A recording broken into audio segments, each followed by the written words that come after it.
نحمده ونصلي ونسلم على رسوله الكريم اما بعد اعوذ باللہ من الشیطان الرجیم بسم اللہ الرحمن الرحیم لا يتخذ المؤمنون الكافرين اولیاء من دون المؤمنین ومن يفعل ذلك فليس من الله في شيء الا ان تتقوا منهم تقاه ويحذركم الله نفسه وإلى الله المصير قل إن تخفوا ما في صدوركم أو تبدوه يعلمه الله ويعلم ما في السماوات وما في الأرض والله على كل شيء قدير يوم تجد كل نفس ما عملت من خير محضرا وما عملت من سوء تود لو أن بينها وبينه أمدا بعيدا ويحذركم الله نفسه والله رؤوف بالعباد صدق اللہ العظیم۔ گزشتہ آیات مبارکہ میں اللہ سبحانہ و تعالی نے مسلمان جماعت کو تعلیم فرمایا کہ وہ اللہ سے ملک کو حکومت اور اقتدار اور عزت اللہ تعالیٰ سے اس کا مطالبہ کرے، کیونکہ یہ بہت بڑی خیر کی بات ہے کہ کسی قوم کو، کسی جماعت کو اللہ اقتدار عطا فرما دیں، اسے عزت سے سرفراز فرما دیں۔ کسی قوم کا غلام بن جانا، محکوم ہونا، یہ بڑی ذلت کی بات ہوتی ہے، رسوائی کی بات ہوتی ہے۔ وہ اپنی ان قوانین اور احکامات پر بھی عمل نہیں کر پاتا جو اللہ کی طرف سے انہیں دیے جاتے ہیں۔ اس لیے مسلمان جماعت اللہ سے دعا کرتی ہے کہ اللہم مالک الملک، اے بادشاہی کے مالک، تؤتی الملک من تشاء، تو جسے چاہتا ہے ملک عطا کرتا ہے، وتنزع الملک ممن تشاء، اور جس سے چاہتا ہے ملک چھین لیتا ہے، اور وتعز من تشاء وتذل من تشاء، جسے چاہتا ہے تو عزت دیتا ہے اور جسے چاہتا ہے تو ذلیل کر دیتا ہے۔ اور ساتھ جملہ بڑھایا بیدک الخیر، یہ خیر، ہر طرح کی خیر تیری ہی ہاتھ میں ہے، یعنی بادشاہت کا دینا یہ بھی خیر ہے، اور اسی طرح عزت کا دینا یہ بہت بڑی خیر ہے۔ اس خیر کا ہم تجھ سے مطالبہ کرتے ہیں کہ یا اللہ یہ خیر ہمیں عطا فرما۔ یہاں ایک بہت منفی سوچ پیدا ہو گئی ہے، یہ اس کی بھی ان آیات مبارکہ میں نفی کی جاتی ہے۔ آج سمجھا یہ جاتا ہے کہ دین کا تعلق حکمرانی سے نہیں ہے، ملک کو چلانے سے، اقتدار سے، حکومت کو سنبھالنے سے، اللہ کے قانون کے مطابق اس کو چلانے سے دین کا کوئی تعلق نہیں ہے۔ دین کا تعلق تو صرف چند ایک عبادات کے ادا کرنے کے ساتھ ہے، یا اس سے زیادہ ہے تو کچھ اخلاقی طور پر انسان اعمال اور رویے ایسے اپنا لے جو اس کے لیے اور دوسروں کے لیے مفید ہوں۔ بس اخلاقیات کی تعلیم صرف دین دیتا ہے۔ یہ بات اور یہ سوچ جو آج کل ہمارے ذہنوں میں پیدا ہو رہی ہے، یہ کچھ کر دی گئی ہے، یہ بڑی خطرناک ہے، غلط ہے۔ کیا ہم نبی کریم صلی اللہ علیہ وسلم کی سیرت، صحابہ کرام، خلفائے راشدین اور بعد کی یہ جو 1100 سال کا مسلمانوں کا دور ہے جہاں دین دنیا پر قائم رہا، غالب رہا، اس کو ہم نظر انداز کر دیتے ہیں؟ بات تو ہم کرتے ہیں کہ رسول اللہ صلی اللہ علیہ وسلم کا پورا دین ہماری زندگیوں میں آ جائے، تو حضور کی زندگی تو یہ ہے کہ آپ کہیں بدر کے میدان میں دشمنوں سے ٹکرا رہے ہیں، کہیں احد کے میدان میں ہیں، کہیں جنگ احزاب ہو رہی ہے، کہیں آپ صلی اللہ علیہ وسلم تبوک میں ہیں، مختلف محاذ پر آپ دشمنوں سے لڑ رہے ہیں، اور مدینہ میں کہیں آپ فیصلے فرما رہے ہیں، کہیں جھگڑوں کو ختم کر رہے ہیں، کہیں سزائیں نافذ کر رہے ہیں، کہیں آپ صلی اللہ علیہ وسلم جو ہے عدالت لگائے ہوئے ہیں، تو یہ کیا ہے؟ اور پھر آپ کے جانشین حضرت ابوبکر رضی اللہ تعالیٰ عنہ مکمل حکمرانی کا نظام قائم کیے ہوئے ہیں۔ حضرت ابوبکر کے جانشین حضرت عمر فاروق رضی اللہ تعالیٰ عنہ نے 22.5 لاکھ مربع میل پر اللہ کی حکمرانی قائم کی ہے، اور کیسر روم کو اور اسی طرح شام کو، افریقہ کو، ان زمینوں کو فتح کیا اور ایک اللہ کا عادلانہ نظام قائم کیا۔ یہ کیا ہے؟ یہ دین نہیں ہے تو کیا چیز ہے؟ تو اس لیے یہ سوچ بہت منفی ہے۔ آج کی ظالم طاقت اور قوتوں نے عام مذہبی لوگوں کو مطمئن کر کے کہا کہ بس حکمرانی تو ہمارا حق ہے، ہم چاہے جیسے چاہے بدمعاشی کرتے رہیں، تم بس مسجد میں اللہ اللہ کیا کرو۔ مسجد میں بھی لکھ کر لگا دیا جاتا ہے جی یہاں کوئی سیاسی بات کرنا جائز نہیں، درست نہیں ہے، منع ہے، یہاں سیاسی بات نہیں ہونی چاہیے۔ بھائی سیاست تو ہمارے پیغمبر کرتے رہے ہیں، سیاست کا مطلب بدماشی نہیں ہوتا، سیاست کا مطلب بہترین نظام ہوتا ہے، سیاست کا مطلب لوگوں کے مسائل کو حل کرنا ہوتا ہے، سیاست کا مطلب عدل قائم کرنا، امن قائم کرنا ہوتا ہے۔ تو اللہ یہاں تعلیم فرما رہے ہیں مسلمان جماعت کو کہ اللہ سے مانگو کہ اللہ بادشاہت بھی تو ہی دیتا ہے اور ظالموں سے چھین بھی تو ہی سکتا ہے، ہم تیرے قانون پر عمل کریں گے، اب دنیا میں ہمیں اقتدار عطا فرما۔ وہ سب سے پہلی سچی جماعت اللہ سے دعا کرتی ہے کہ اللہ اب ہمیں دنیا میں اقتدار عطا فرما، عزت عطا فرما، بیدک الخیر، آپ کے ہاتھ میں ہی ہر طرح کی خیر ہے، یہ خیر کا معاملہ ہے، ہم تو اس خیر کا سوال کرتے ہیں، انک علی کل شیء قدیر۔ اب جب مسلمان جماعت حکمرانی کا نظام قائم کر لیتی ہے تو اس کو اللہ کی ہدایات اور قوانین دیے جاتے ہیں کہ تم نے کس طریقے سے اس قانون کو چلانا ہے۔ عام طور پر دنیا میں جب مسلمان جماعت ایک طرف ہے تو 3 جماعتیں وجود میں آ گئیں۔ حضور صلی اللہ علیہ وسلم نے ایک طرف تو اپنی جماعت کے ذریعے سے دنیا میں ریاست مدینہ قائم کی، اس کے مقابلے میں 2 جماعتیں اور تھیں۔ آپ صلی اللہ علیہ وسلم کی اس پھر جماعت نے جس کو آپ نے تربیت دی اور مدینہ میں ریاست قائم کی، اس نے اس طرف تمام مشرقی ممالک کو، جس میں قیصر کو اس بھی فتح کیا، اور اسی طرح دوسری طرف افریقہ کے ممالک کو بھی فتح کیا، اور مغرب کی طرف یورپ کو اور کسرا کو بھی، مشرق کی طرف کسرا ایران کو اور یورپ کی طرف جو ہے قیصر روم کو فتح کیا۔ اب یہاں مسلمان جماعت نے جب اپنا اقتدار قائم کر لیا تو یہ مطلب نہیں ہے کہ اقتدار کا مطلب ساروں کو مسلمان بنا دینا ہے، سارے مسلمان ہو جائیں، یہ مطلب قطعاً نہیں ہے۔ دین اسلام زبردستی کسی پر اپنا دین ٹھونستا نہیں ہے۔ سورہ بقرہ میں وہ آیت گزر چکی ہے جس میں تفصیل سے اللہ نے بیان فرمایا کہ لا اکراہ فی الدین، دین کے حوالے سے کسی پر زبردستی نہیں کی جائے گی کہ اس کو زبردستی کلمہ پڑھایا جائے کہ تم مسلمان ہو جاؤ۔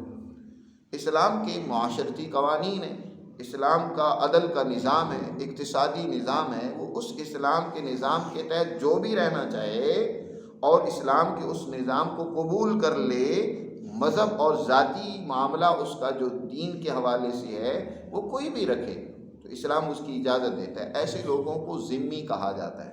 قرآن مجید میں اللہ تعالیٰ نے اہل ذمہ کے بارے میں واضح طور پر فرمایا قاتل الذین لا یؤمنون باللہ ولا بالیوم الآخر ولا یحرمون ما حرم اللہ ورسولہ ولا یدینون دین الحق من الذین اوتوا الکتاب حتی یعطوا الجزیۃ عن ید وہم صاغرون۔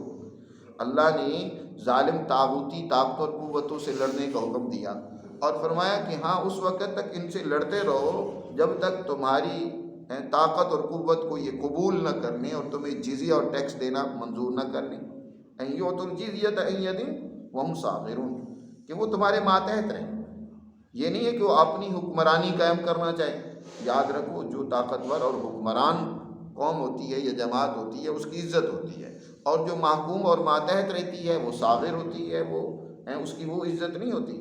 تو وہ تمہارے ماتحت جو تم قانون اللہ کا لے کر آئے ہو اس کے تحت رہنا قبول کر لیں، ذمی بن کر رہنا قبول کر لیں تو کوئی حرج نہیں ہے، وہ رہ سکتے ہیں۔ تم ان کے ساتھ معاملات دوسرے جس طرح عام مسلمانوں کے ساتھ معاملات کرتے ہو ایسے تم بھی ان کے ساتھ معاملات کرو۔ ایک جماعت تو یہ ذمی کی ہے۔ ایک دوسری وہ جماعت ہوتی ہے جو مسلمان جماعت جو اپنا نظام قائم کی ہوئے ہے اس کے نظام کے خلاف ٹکراؤ رکھتی ہے، اس کا مقابلہ کرتی ہے، اس سے لڑتی ہے، ان کے نظام کو توڑ کر اپنا نظام قائم کرنا چاہتی ہے، اپنی حکومت قائم کرنا چاہتی ہے۔ تو ایسے لوگوں کے ساتھ کسی قسم کی دوستی، کسی قسم کا ان کے ساتھ گہرا تعلق، ان کے ساتھ موالات اور ان کے ساتھ ہمدردی رکھنا مسلمان کے لیے قطعاً درست نہیں ہے۔ ان آیات مبارکہ میں اللہ نے یہی ہدایت دی ہے، اور سورہ توبہ میں واضح طور پر اللہ تعالیٰ نے ارشاد فرمایا قاتل المشرکین کافۃ کما یقاتلونکم کافہ، ان سے مکمل لڑائی کرو، ان سے تم نے دشمنی رکھنی ہے، وہ تمہارے دشمن ہیں، وہ تمہارے نظام کو توڑ دینا چاہتے ہیں، تمہاری حکمرانی کے سسٹم کو ختم کر دینا چاہتے ہیں، اور تم میں سے کوئی فرد جو ہے وہ اس سے اپنا تعلق جوڑے، اس سے ولایت کا تعلق قائم کر لے۔ تو اللہ تعالیٰ نے یہاں واضح طور پر فرمایا لا يتخذ المؤمنون الکافرین اولیاء من دون المؤمنین، ایمان والے کافروں سے مراد وہ ہیں جو تمہارے سسٹم اور نظام کو قبول نہیں کر رہے، واضح طور پر انکار کر رہے ہیں کہ ہم تمہارے نظام کو نہیں قبول کرتے، ہم اس کی جگہ پہ اپنا نظام قائم کریں گے۔ عام طور پر لوگ ان آیات کا صحیح مطلب نہیں سمجھتے۔ ہر کافر کا یہاں ذکر نہیں ہے، ذمی کافر بھی ہے، لیکن اس نے اپنے آپ کو سلنڈر کر دیا، وہ تمہارے ماتحت رہ رہا ہے، اس کے لیے نہیں حکم فرمایا۔ جو تمہارے نظام کا انکار کرتا ہے، وہ تمہارے سسٹم کو قبول نہیں کرتا، ایسے لوگوں کے بارے میں فرمایا کہ ایمان والے ان کو اپنا ولی نہ بنائیں، من دون المؤمنین، ایمان والوں کو چھوڑ کر۔ ان کے ولی جو ہیں وہ تو ایمان والے ہونے چاہیے۔ پھر ولی جو ہے، ولی کا لفظ ہم عام طور پر استعمال بھی کرتے ہیں کہ ان کے اولیاء کی طرف سے یہ اعلان کیا جا رہا ہے۔ جنازے میں بھی یہ لفظ آپ سنتے ہوں گے کہ کہا جاتا ہے کہ اولیاء کی طرف سے، ورثاء کی طرف سے اعلان کیا جا رہا ہے کہ ان کا کسی کے ساتھ لین دین ہو تو وہ ہم سے رابطہ کر سکتا ہے۔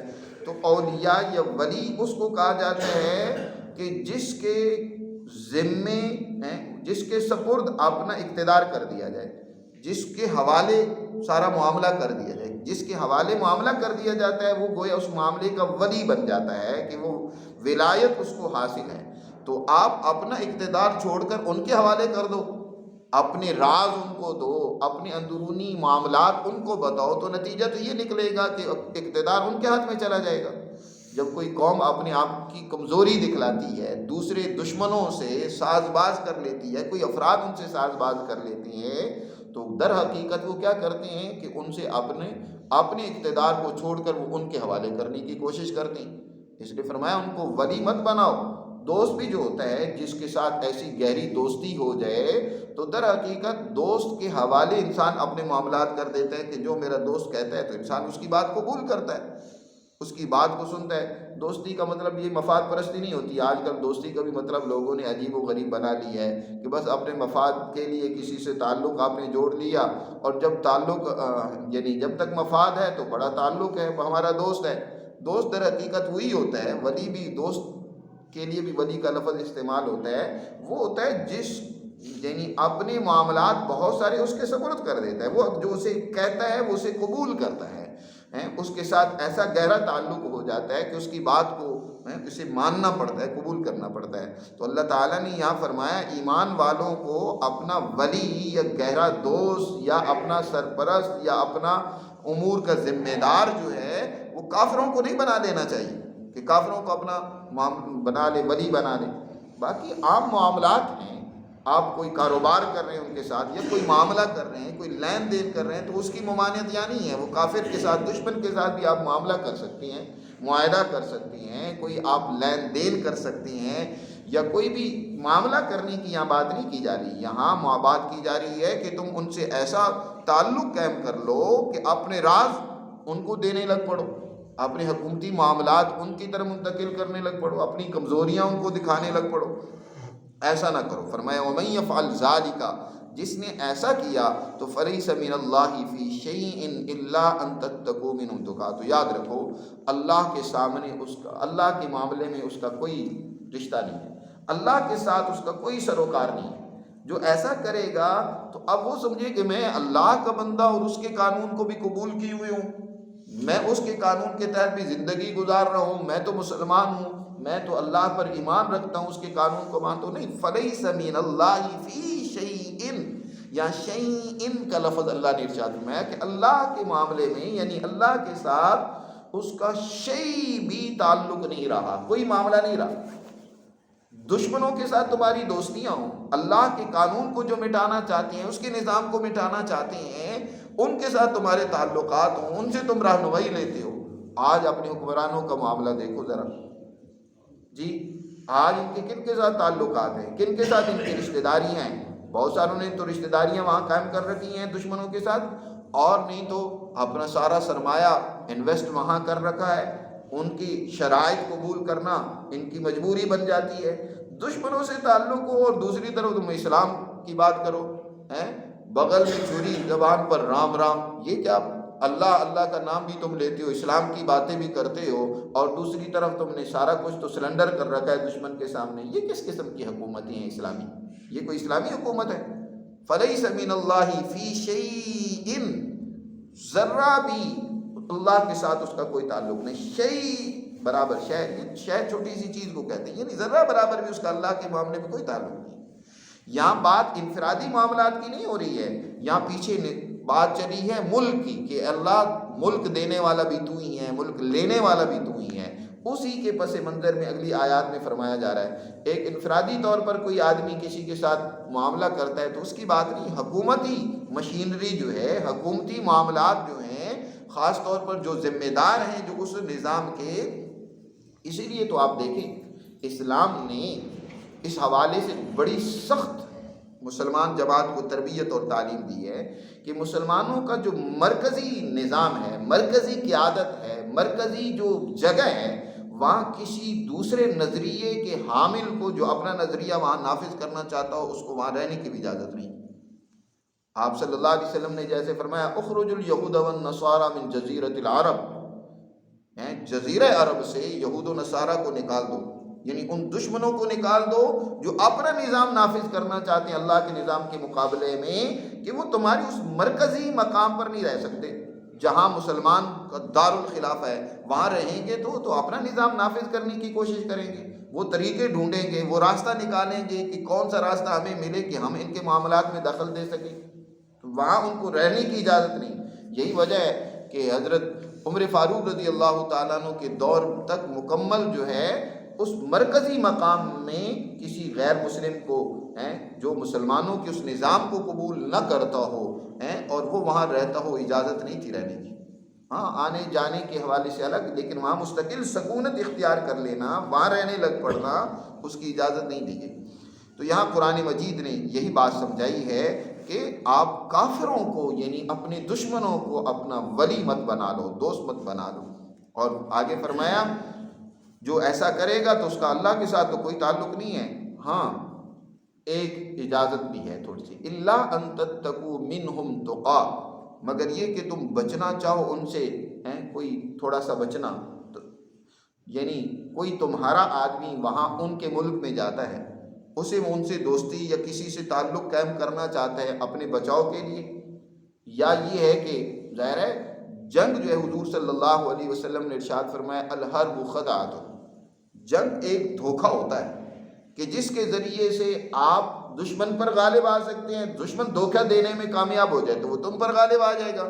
اس لیے دشمن کے راز بھی معلوم ہونے چاہیے، دشمن کے حالات تمہیں اچھی طرح معلوم ہونے چاہیے. یہ نہیں ہے کہ تم بس اپنے معاملات میں گھسے رہو اور دشمن تدبیریں کر کے تم پر اچانک چڑھ دوڑے اور تمہیں پتہ ہی نہ ہو. اس لیے مسلمان وہ اپنے جاسوس، اپنے افراد بھی دشمن کے ملک میں بھیجتا ہے. اب جو ان کے ملک میں گیا اسے کسی کے ساتھ دوستی کرنی پڑتی ہے، کسی دشمن کے ساتھ ملنا پڑتا ہے، ان کے نظام میں داخل ہونا پڑتا ہے.